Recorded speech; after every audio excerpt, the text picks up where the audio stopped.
The Legend of Zelda Tears of the Kingdom has ruined open world games. At least for me, because the innovative mechanics, even with The Legend of Zelda Breath of the Wild, had me on edge when it comes to other open world games. Breath of the Wild came in and gave such a fresh perspective to the open world, or open air as Nintendo likes to call it. It did so many cool things that you just didn't see even on systems that were more powerful. The fact that you can climb anywhere, the fact that there was climate, there was all these different things that you could see in a lot of different games, whether it's PC titles or other titles in different spots. But to have them all together in one AAA console game was completely cool, and it was one of the things that really made me gravitate towards this game in particular, because I was getting kind of tired of the open world mechanic, the Assassin's Creed and games like that. Now, the physics in this game are also a big thing that we need to talk about, and why Tears of the Kingdom is even taking this to the next level, and why it's ruining open world games for me. Now, these cool open world physics are even crazier in this game. The Ultra Hand, the weapon fusion, how stuff like that is going to work. That's just insane. They're doing a great job with it. I feel that a lot of the open world games in today's day, especially Western open world games, they get boring. They just feel uninspired. They're usually a one-man party and you're just rolling around by yourself and fighting things, which is cool. But without all the other cool things in the open world, it's just a pretty scenery to look at. You're just looking at it. There's no real interaction. There's no real open world mechanics or physics that play a part into the gameplay. You're just waiting for that next combat experience or that next person to talk to in order to advance the story or get some experience and go from there. And if you don't have a party with you, like for example in Xenoblade Chronicles 3, it just feels kind of lonely and you're just kind of doing the same thing over and over without enough of a stimulus with multiple characters and different things that you can do within having a party going on an adventure together. Now, the weapon fusion, Ultra Hand, I've talked about it a little bit. I've discussed it in various other videos. This to me is really what breaks up the difference between those one-man RPGs, open world RPGs, and it being kind of boring, and having something that actually stimulates you. And that isolation feel that you have in The Legend of Zelda Tears of the Kingdom completely vanishes when you have this much creation and this many cool things. The open world actually turns into gameplay. It turns into things that you can interact with, on top of having to worry about the cold and the physics and climbing anywhere. There's so many different things. And now with the ascend ability, now with the recall ability, more of the aspects of the open world even become more valuable and more fun because you can interact with them in those ways. And it looks like Tears of the Kingdom is even taking it to the next level, because in Tears of the Kingdom, you will be able to team up with other champions. Sidon, we saw that. We also saw Link teaming up with a bunch of people from Hyrule as well. So they're giving you those options on top of making it to where the world is your oyster. The world is your sandbox to play in. I think part of that for some people might be the reason why Minecraft is so fun for people, because of that creation, because of that freedom, and the fact that the open world is yours to really create. And I think that a lot of AAA open world games follow the same template, and it's gotten stale. I'll be completely honest here. It's gotten completely stale. You have the skill trees, you have liberating bases, some climbing, but nothing advanced. It'd always be, oh, well, you can climb in this specific area. Oh, well, you can only go here at this specific time. It always feels, especially if you're just rolling around with one person, like, man, there's an invisible wall here, or man, I can't really go there. It just doesn't feel like they've advanced enough. And I think that Breath of the Wild, even back in 2017, this is a Wii U game at its core, was doing things that was light years ahead, and ruined, for me, other open world games. And like I state, I want to make sure that I'm very specific with this, the one-man army type of RPGs out there. Now, every game doesn't need to be like Breath of the Wild or Tears of the Kingdom or have those ideas. It really doesn't. But in a post-Breath of the Wild world, many single-man RPGs, open world games still don't actually have dynamic open world climbing, physics, or mechanics at all. Doesn't mean they're not good, but I would have expected someone at this point, with all the power that the PS5 and Xbox Series has, to make something more impressive physics and mechanics wise in the AAA console open world space. And I don't think that's happened yet. Now, take for example, this clip of Horizon Forbidden West, the DLC, I think it's called Burning Shores. I want you guys to watch this, and then we will talk about it.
Now, obviously, very beautiful. The power of the PS5 makes everything look so good, but it's just an empty sky diving into some water. There's no cool enemies in the air, a lot to fight, or stuff that you see flying around. There's no sky islands, heck, that were even in Skyward Sword on the Wii. Now, take a look at this clip of Tears of the Kingdom.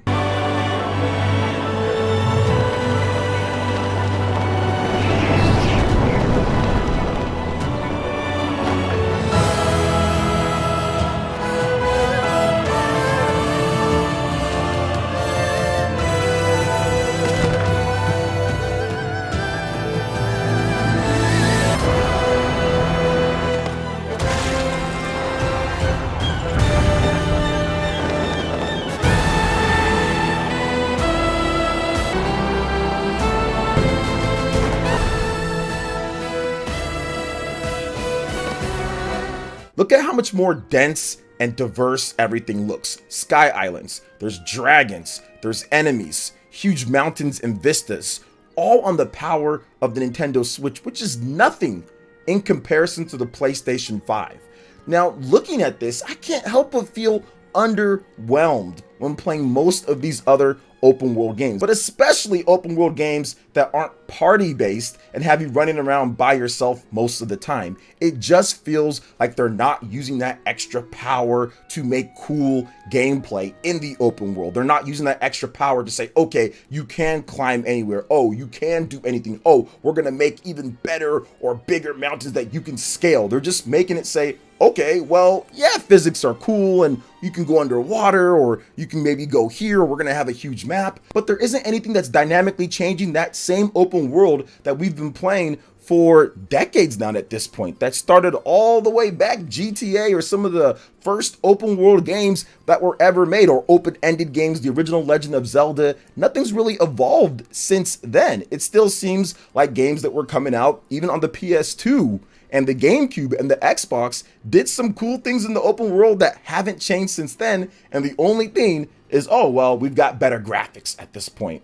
And I don't know, it just doesn't seem to cut it when it comes to me looking at open world games, and why I've kind of stopped playing many of these open world games that really just do the same thing, that they don't have any real open world mechanics or physics or things built in to be a part of the gameplay. I do think that there's some survival games out there on PC, some stuff that's really cool there that does a great job, but I'm essentially talking about from the big three or from people making console RPGs in the AAA space. But I understand that everyone's not gonna have the same opinion on that. And that doesn't mean that there isn't a place in gaming for games like Elden Ring and Horizon and Final Fantasy and Xenoblade and some of these other titles that are out there in the open world games. It just feels that most of these one-man games aren't actually innovating in that space despite the power being increased dramatically. And I don't know, is that going to change? Are things going to get better in that sense? Who knows? But Tears of the Kingdom to me is ruining everything, and it's showing that it's light years ahead of the competition. But let's go into a little bit of a different topic with The Legend of Zelda Tears of the Kingdom, because this is something that I added onto this video because I need to discuss it.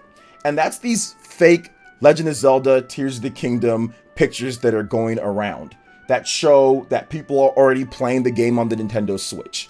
That is not happening. I do not think that there are people that already have access to this game on the Nintendo Switch and decided to risk everything to put up pictures. Now, we've seen different pictures and we've seen other content creators already talk about this. This has been going around mid this week to the end of the week. This started happening, and I want to let you guys know that I don't think that this is true at all. Anybody could fake anything very easily. You know, I saw my man Andres Restart post images, and I don't think that there's actually anything there. You know, I really don't think that there's actually anything there. And review codes have not been distributed. Now, I talked about this, what happened between Nate from Direct Feed Games and also Nate the Hate and also Nintendo Prime as well, where Nintendo Prime did state that, hey, reviewers, or at least some people, have review codes. And Nate from Direct Feed Games and Nate the Hate said, no, I don't think so. No, they do not have review codes. Now, this leaked image that's going around shows that this would be a physical copy of the game. At least with what Andres Restart posted and what most people are posting, that it'd be a physical copy, not a review code. Because Nintendo probably didn't send these people, if you're going to review the game like at a major outlet, they usually send you a code, not the actual game itself beforehand. So I find it to be interesting that people are trying to say, at least some are trying to say, oh, well, yeah, reviewers have it. Here's some proof, but it would be a physical game because you see in the top corner right there that it shows like the cartridge. It's not a digital game, it's a physical game. So I'm pretty sure that this is a fake. I don't think that people are out there with codes of the game. I don't think that people are out there with physical copies of the game and are risking it by putting it out there on the internet. Not gonna say that it can't happen. Not gonna say that it's 100%, but I'm gonna say for the most part, I don't believe that there's a bunch of copies out there in the wild and reviewers have all these digital copies and all that. I just don't think that's the case. I haven't heard anything at all, but then again, I don't have every source in the world or anything like that. But to me, it's just kind of weird. But at the same time, like, this is the type of stuff that's going to happen. It's frustrating because people are going to believe it, and it's probably going to cause some more problems later when the game actually does leak and reviewers actually do have review copies and people are trying to avoid spoilers and things like that. So it's already setting up to be a circus or a clown show at this point because people are already faking and doing these weird things, which they have been doing for a little bit with The Legend of Zelda Tears of the Kingdom. But at this point, it's going to start intensifying since we're getting very close to the launch of the game. So of course, people are going to start putting up stuff for fake clout to try to get people talking or for whatever the case is. People do this all the time. So just be careful, guys. It's out there. People are faking things. I don't believe anybody has review codes just yet. Maybe it's coming up soon here, but I don't believe that as well. So it's just one of those things to where, hey, just be careful, look out for it. And of course, make sure you get ready because here on PlayerEssence, we're going to have a bunch of great content when it comes to The Legend of Zelda Tears of the Kingdom that isn't going to be fake. That's going to be actually real. We're going to make sure that we wait till it comes down to the point where we need to talk about the game and discuss it and actual stuff that's happening. Nintendo has pretty much already stated, hey, that was their last trailer. Okay, so we probably won't get anything too much from there. Maybe we get a few drops here and there, but pretty much they are going to stay silent a bit and just let the pre-orders roll in and let people